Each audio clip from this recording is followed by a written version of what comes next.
أهلا بكم في المحاضرة رقم 1 من كورس زينو الخاص باحتراف تداول الخيارات الثنائية. الدرس الأول راح يكون عن الدعوم المقاومات، والسبب اللي خلاني أبدأ الكورس بالدعوم المقاومات هو أنها من أبسط وأهم أبجديات تحليل الفن. وضع خط عريض تحت كلمة أبسط وخط عريض آخر تحت كلمة أهم، ومعناه أنه احتراف التداول عبر الدعوم المقاومات أمر بسيط وسهل جدا ويقدر أي شخص فينا احترافهم بسهولة، وفي نفس الوقت هي من أهم أساليب التحليل الفني والتي لا يمكن الاستغناء عنها أبدا. يعني التداول عبر الدعوم المقاومات بسيط جدا وفي نفس الوقت مهم. في المحاضرة راح نتطرق ل5 نقاط: مفهوم الدعم والمقاومة، كيف نرسم مناطق الدعم والمقاومة، ما هو الاس ان ار وكيف يتم رسمه، ما المقاييس التي يتم الاعتماد عليها في رسم اس ان ار قوي، واخر نقطة تطبيق عملي على الشارت، وهو انه نفتح المنصة ونطبق كل كلام المحاضرة بالتفصيل الممل وبشكل مباشر. خلونا حاليا نركز مع بعض ورقة وقلم ونبدأ في الشرح. قبل ان نبدأ في اي شيء في عنا نقطتين مهمتين عندهم علاقة ببعض لازم نكونوا عارفينهم. أول نقطة: الدعوم المقاومات نوعين، في عنا دعوم مقاومات أفقية وهي تكون على شكل مستويات أفقية يعني من فوق ومن تحت بشكل أفقي، وفي عنا دعوم مقاومات مائلة وتكون بشكل مائل إما في اتجاه صاعد أو في اتجاه هابط. ثاني نقطة: إنه السوق عنده 3 اتجاهات يمكن أن يتحرك فيها: اتجاه صاعد أب ترند، اتجاه هابط داون ترند، واتجاه افقي او نسموه بالاتجاه العرض. العلاقه بين النقطتين انه الدعم المقاومات الافقيه نستعملها لما يكون السوق عرضي او افقي، اما الدعم المقاومات المائله نستعملها لما يكون السوق يتحرك في اتجاه صاعد او يتحرك في اتجاه هابط. احنا في حلقتنا حنركز فقط على المستويات الافقيه في السوق العرضي، اما المستويات المائله حتكون لها حلقه خاصه لحالها. والآن يلا نبدأ في صلب الموضوع. مفهوم الدعم والمقاومة: ببساطة مناطق الدعم والمقاومة هي عبارة عن مناطق تحدث فيها عمليات بيع وشراء بشكل متكرر نتيجة العرض والطلب في تلك المناطق. خلونا نبسط كلامنا أكثر بكلام توضيحي وفي نفس الوقت نعرف كيف نرسم مناطق الدعم والمقاومة وعلى أي أساس يتم هذا. زي ما شايفين هذا المستوى أمامنا إخوان، فلنفترض أنه سعر النفط مثلا $80. فلنفرض أيضا أنه في مجموعة من المتداولين حابين يكسبوا من تداول النفط.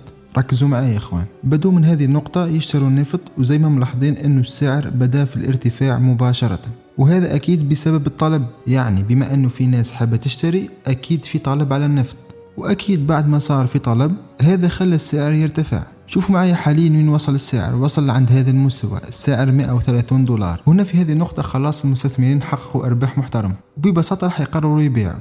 لاحظوا معي بمجرد بدأ عملية البيع لاحظوا كيف السعر بدأ في الهبوط مباشرة. ولو نحب نعرف السبب اللي خلى السعر يهبط بهذه الطريقة، أكيد بسبب كثرة العرض عند بدء المتداولين في البيع. يعني بما أنه في بيع في عرض كبير، وهذا حيخلي السعر ينخفض. المعلومة اللي وصلنا لها حاليا إخواني أنه ارتفاع السعر سبب الطلب وانخفاض السعر سبب العرض. خلونا نكمل إخوان. بعد ما رجع السعر ووصل عند سعر $80 مرة أخرى، هنا نقدر نتوقع شيء بسيط، أنه المتداولين رح يرجعوا يشتروا من عند نفس المنطقة.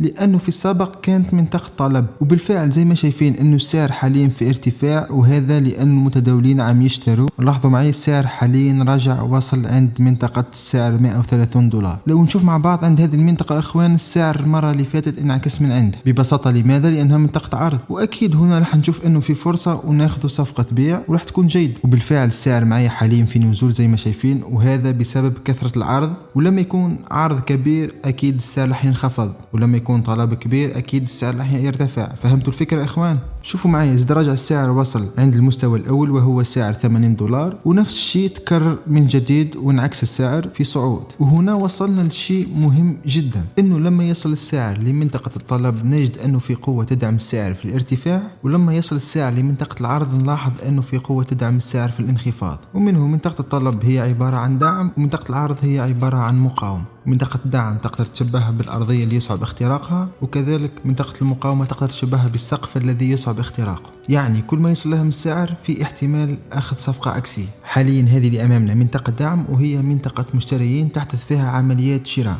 وهذه اللي أمامكم منطقة مقاومة وهي منطقة بائعين وتحدث فيها عمليات بيع. وركزوا لي على كلمة منطقة، لأنه عند رسم الدعم المقاومة نرسمهم على شكل مناطق ومش على شكل خطوط، لأنه السعر مش هيتحرك بالتدقيق الممل، ممكن يكون فوق شوي ممكن يكون تحت شوي، وهذه مش هتفرق أصلا. لهذا نرسموها على شكل مناطق. يعني حاليا رسم دعم المقاومات سهل جدا، فقط تخرج الشارت تشوف فرضا هذه منطقة انعكس منها السعر مرة 2 3، هنا تعرف انه هذه منطقة دعم وهذه منطقة مقاومة. واكيد الشرح مش هيتوقف هنا، رح نكمل الان مع بعض ننتقلوا لخطوة أعلى، وبإذن الله من الآن ركز معي حتى نهاية المحاضرة راح يكون كل شيء واضح. زي ما شايفين هنا السعر يتحرك بشكل عرضي، السعر في الصعود ثم ينزل ثم يصعد ثم ينزل. تعالوا مع بعض نرسم منطقة هنا من فوق لأنه السعر انعكس من عندها أكثر من مرة، ونرسم كذلك منطقة من تحت بنفس الطريقة. بهذه الطريقة صرنا شايفين الشارت واضح جدا، هو عم يتحرك في قناة سعرية أفقية، صح ولا لا؟ أول منطقة رسمناها من فوق وأكيد هي منطقة مقاومة، ثاني منطقة رسمناها من تحت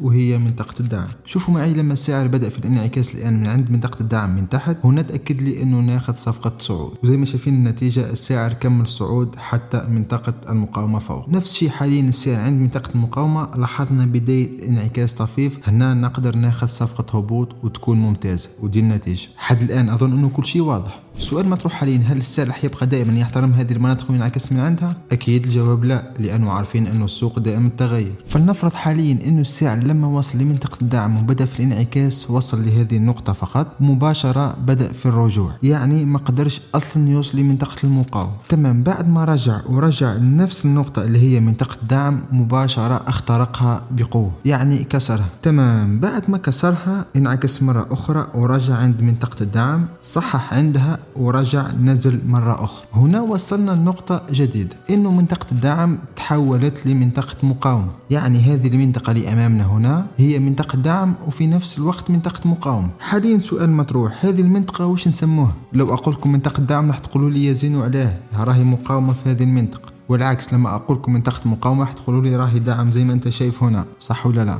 هنا إخواني نسموها SNR، يعني لما المقاومة والدعم يتبادلوا الأدوار في نفس المنطقة نطلق عليهم مصطلح SNR، وكلمة SNR معناها Support and Resistance. خلونا نكمل حاليا إخوان. نفس هذا السيناريو يتكرر لو السعر اخترق المقاومة من فوق، يعني الكلام اللي تكلمناه تحت هنا في منطقة الدعم لو تكرر نفسه في منطقة المقاومة رح يحدث نفس الشيء. كيف يعني بعد ما السعر يخترق منطقة المقاومة وكمل صعود رح يرجع السعر يصحح عند منطقة المقاومة بهذه الطريقة، وبعدها مباشرة رح يكمل صعود. بهذه الطريقة هذه المنطقة راح تصير فيها تبادل أدوار بين الدعم والمقاومة، وبالتالي منطقة المقاومة هذه راح تصير هنا منطقة دعم، وراح نطلق عليها كذلك اسم SNR لأنها دعم ومقاومة في نفس الوقت. حاليا إخوان عرفنا ما هو SNR وعلى أي أساس نرسمه وما هي علاقته بالدعم والمقاومة. نظن حد الآن كل شيء واضح وماشيين خطوة خطوة مع بعض، وراح ننتقل لمرحلة أفضل وراح تشوفوا كيف نطبق هذه المعلومات كلها إخوان. يلا مع بعض. وصلنا حاليا لمرحلة مهمة جدا، خبرتكم قبل وراح أخبركم مرة أخرى أنه التداول عبر الدعم المقاومات أو عبر مناطق SNR مش دايما يضبط، يعني السعر عند هذه المناطق مش راح ينعكس بنسبة 100%،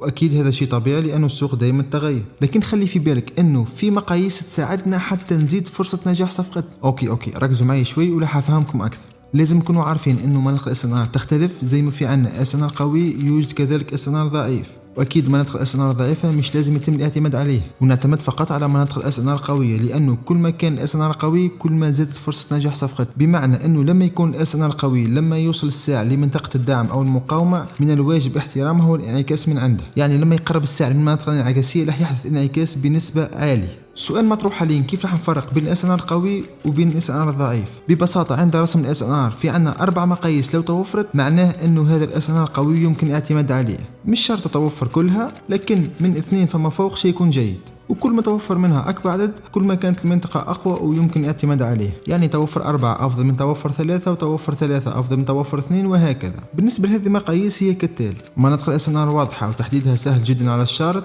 معناها أنه عند رسم مناطق دعم المقاومة راح تلقاها بسهولة جدا على الشارت، فقط تحط عينك على الشارت راح تشوفها بسهولة تامة. ارتداد السعر من منطقة SNR أكثر من مرة، وأكيد كل ما كان الارتداد عدد مرات أكبر كل ما كان أفضل كل ما كان SNR أقوى. تبادل الأدوار بين الدعم والمقاومة، يعني تحول المقاومة إلى دعم وتحول الدعم إلى مقاومة. واخر نقطة عند المناطق يكون الارتداد قوي جدا، يعني انعكاس السعر راح يكون سريع وواضح امام عينك. وهذه هي كانت المقاييس، واكيد بالاعتماد عليها راح نقدر نعزز نجاح صفقتنا ونزيد من فرصة نجاح. وفرضا نسبة نجاح الصفقة تكون بين 70 و 80%، اكيد راح تكون نسبة خرافية ونسبة نجاح جيد. لذلك عند رسم المناطق التداول فقط على المناطق القوية، وراح تشوف نتائج جبارة جبارة جبارة.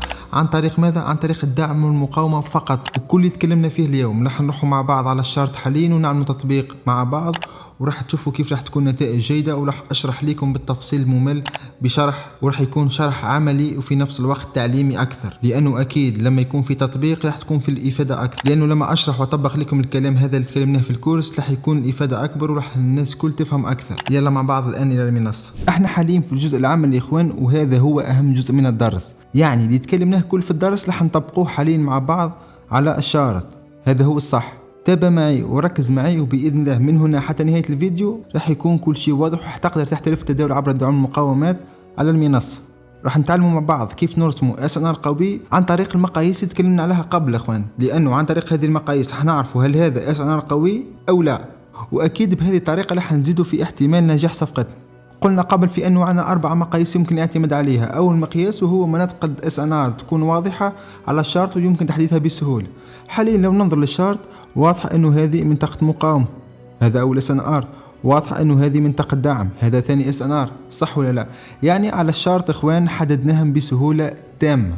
ثاني مقياس انه السعر ارتد من عند منطقة SNR اكثر من مرة. لاحظوا معي، هذا اول ارتداد هنا ونزل، هذا أول ارتداد هنا ونزل مرة أخرى، من هنا ونزل، من هنا ونزل، يعني في كثير ارتدادات أخوان. مباشرة بعد ما ظهر الأول والثاني خلاص أنا راح أقدر أتوقع هذا الارتداد وهذا الارتداد. ونفس الشيء بالنسبة لمنطقة الدعم، ارتد السعر أكثر من مرة، 1 2 3، وشوفوا بعدها كم ارتدادات أخرى. ثالث مقياس يدل على أنه هذه منطقة SNR قوية هو تبادل الأدوار بين الدعم والمقاومة، يعني تحول مقاومة إلى دعم وتحول الدعم إلى مقاومة. خلونا نعمل زوم خفيف إخوان بهذه الطريقة ونرجع.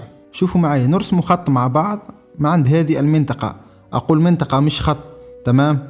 نرسم خط هنا. لاحظوا شو كيف كانت هنا منطقة مقاومة، هذه الأولى، هذه الثانية، صح ولا لا؟ مباشرة السعر لما وصل عند هذه المنطقة اخترقها زي ما شايفين، ثم تحولت منطقة المقاومة هذه إلى منطقة دعم زي ما ملاحظين هنا اخوان. عند هذه المنطقة مباشرة صعد وصارت منطقة دعم، وبالتالي المقياس محقق وتحول المقاومة إلى الدعم وتحول الدعم إلى المقاومة، يعني هذا SNR قوي. رابع وآخر مقياس اخوان، قلنا انه عند مناطق الدعم المقاومة يكون الارتداد او الانعكاس قوي. خلونا نعمل زوم مع بعض ونلاحظ. شوفوا اخوان، لما السعر وصل عند منطقة الدعم هنا شوفوا كيف ارتد بقوة، كذلك لما وصل عند منطقة المقاومة شوفوا الارتداد اخوان، يعني واضح انه في قوة قوية تدفع في السعر في الانعكاس. كذلك هنا اخوان شوفوا الارتداد اللي حدث هنا، هذا دليل على انه في طلب في هذه المنطقة ومنطقة دعم قوية وSNR قوي. تخيلوا معايا فرضا تأكدنا من أول شمعة أنه خلاص بداية الانعكاس، أخذنا صفقة مثلا 4 أو 5 دقائق، شمعة 2 3 4 5 وكانت صفقة حتكسب. ونفس الشيء بعد أول شمعة هذه كنا قادرين ناخذ صفقة أخرى 3 4 5 دقائق وتكسب 1 2 3 4 5. عفوا أنا على الفيلم 5 دقائق إخوان، يعني ممكن تاخذ صفقة 10 دقائق 15 دقيقة. فهمتوا الفكرة؟ يعني أكيد المهم فهمتوني انتم في الفكرة. حاليا بعد ما تحققت كل المقاييس اخوان تكلمنا عليها، تأكدنا خلاص انه هذا SNR قوي ويمكن الاعتماد عليه في اخذ صفقات، وبالتالي نسبة نجاح صفقتنا حتكون عالي. حاليا خلينا نتعلم مع بعض كيف نرسم. اول شيء نروح هنا لكلمة مستطيل هذه ونجيبه مستطيل، لانه مستطيل افضل من الخط، لانه نتعاملوا مع مناطق دعم المقاومة على اساس مناطق ومش على اساس خطوط. ركزوا فيها دائما اخوانا، خلوها في بالكم دائما الكلمة هذه. تعامل مع مناطق الدعم المقاومة أو مناطق SNR على شكل مناطق ومش على شكل خطوط، لأنه السعر مش شرط تتحرك مع نفس الخط، ممكن ينزل شوي، ممكن يخترق ويرجع، لذلك تعامل معه على أساس مناطق. المهم راح أرسم حاليا أنا أخوان بهذه الطريقة، تمام؟ نعمل زوم مع بعض ونرسم منطقتنا.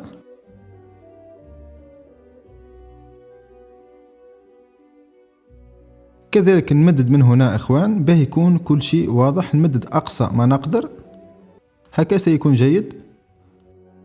هذا اول SNR اخوان، بعد مباشرة ناخذ منه نسخة اخرى فوق عند SNR الثاني اللي هي منطقة المقاومة.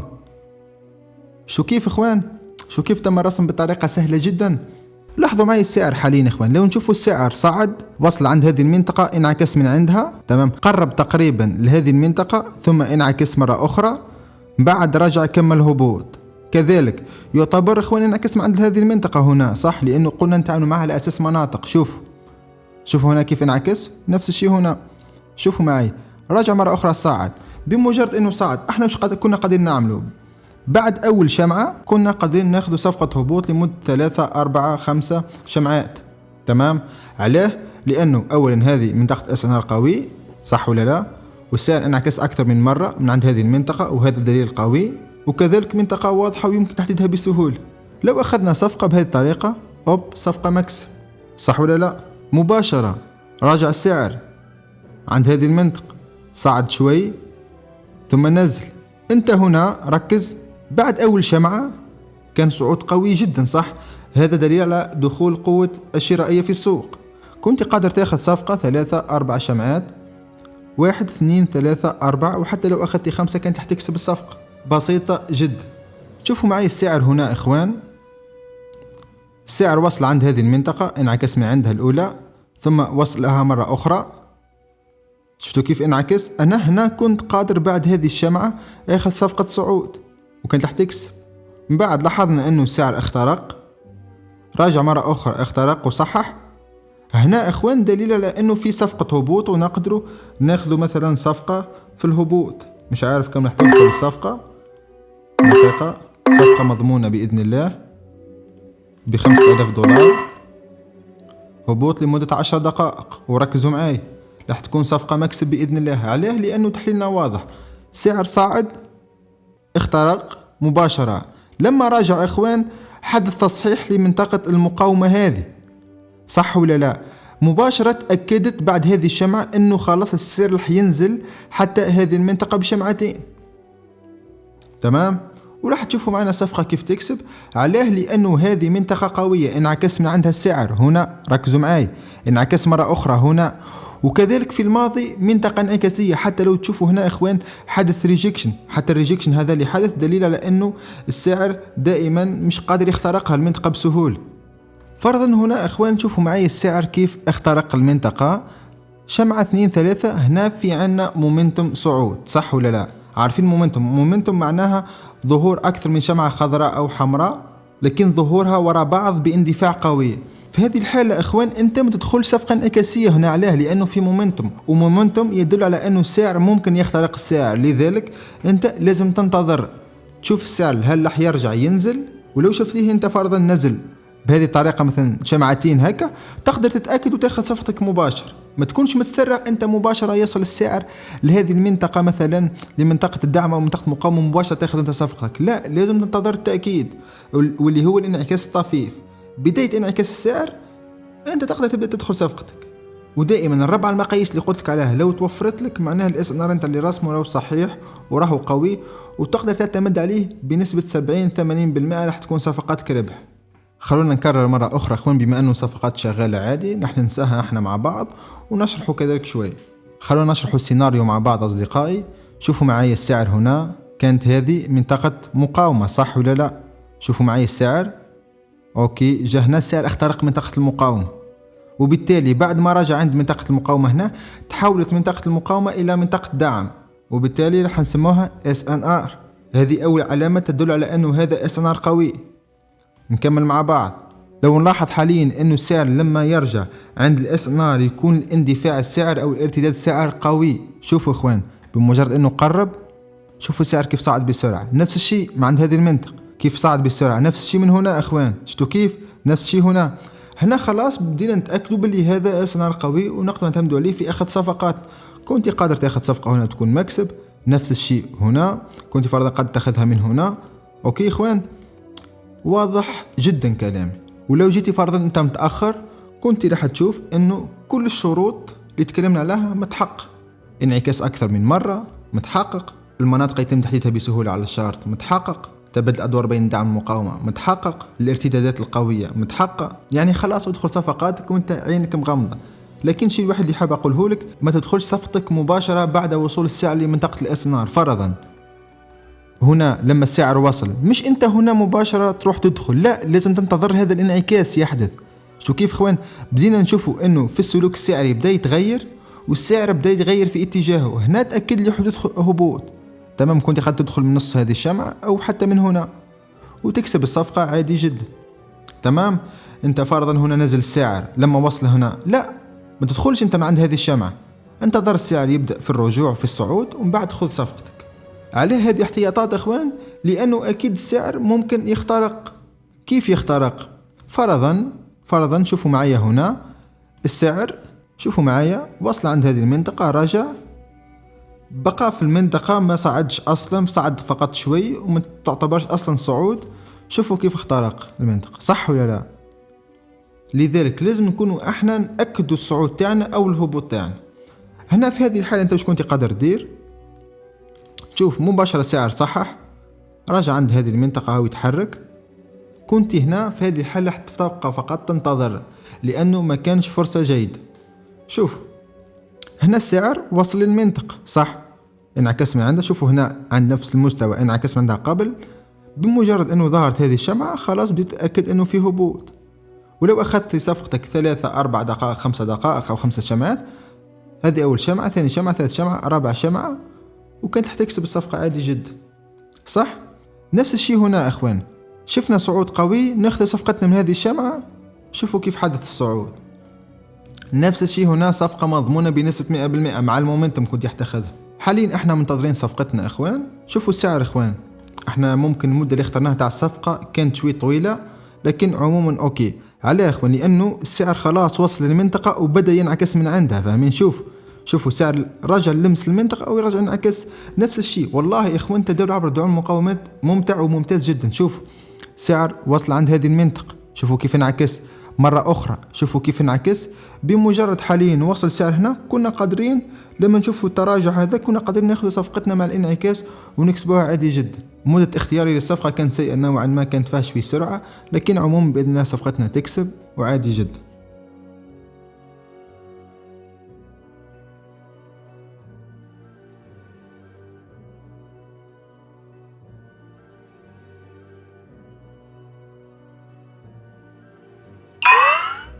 وبالنسبة لصفقاتنا اخوان، كانوا الحمد لله مكسب، مع ان دخلناها متأخرين شوي. صفقة دخلناها في نص الشمعة، وكاين صفقة دخلت تحت اللي هي اللي خسرت هذه.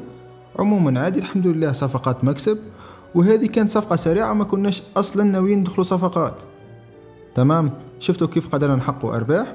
وانا لما دخلت صفقة بمجرد حدث هذا التصحيح، المفروض بعد هذه الشمعة تدخل انت مع بداية هذه الشمعة هبوط، وكان صفقتك راح تكسب بكل بساطة. ولو تشوفوا اخوان السعر وصل حتى منطقة دعم هنا تحت ورجع، شوفوا كيف انعكس وراح يكمل في الصعود. والله يا اخوان امر بسيط، الاربع نقاط اللي تكلمت عليها دائما قيسوا بها مناطقهم هل هي قوية او ضعيفة، وتوكل على الله. شوفوا معي يا اخوان هنا السعر كيف كسر هذه المنطقة او تحولت الى منطقة دعم مرة اخرى، وصلها مرة اخرى انعكس، كذلك مرة اخرى هنا انعكس. هنا انت كنت قد تاخذ صفقتك وتكسب معك بقوة وما شاء الله. هذا هو اخوان كان درس اليوم، كان عن الدعم والمقاومة في المستويات الأفقية. وأكيد الدروس القادمة راح نروح لمستويات أعلى وراح نتعلموا أكثر. هذه الدعم والمقاومة من أبسط أبجديات التحليل الفني، تابع الدرس من الأول إلى الأخير وبإذن الله احترافها راح يكون سهل جدا. هذه فقط أول حلقة اخوان عن الدعم والمقاومة، حلقة خفيفة. أكيد في الحلقات الجاية نروح لمستوى أعلى، وبإذن الله الجميع يستفاد معنا. ملتقانا في المحاضرة الثانية إن شاء الله.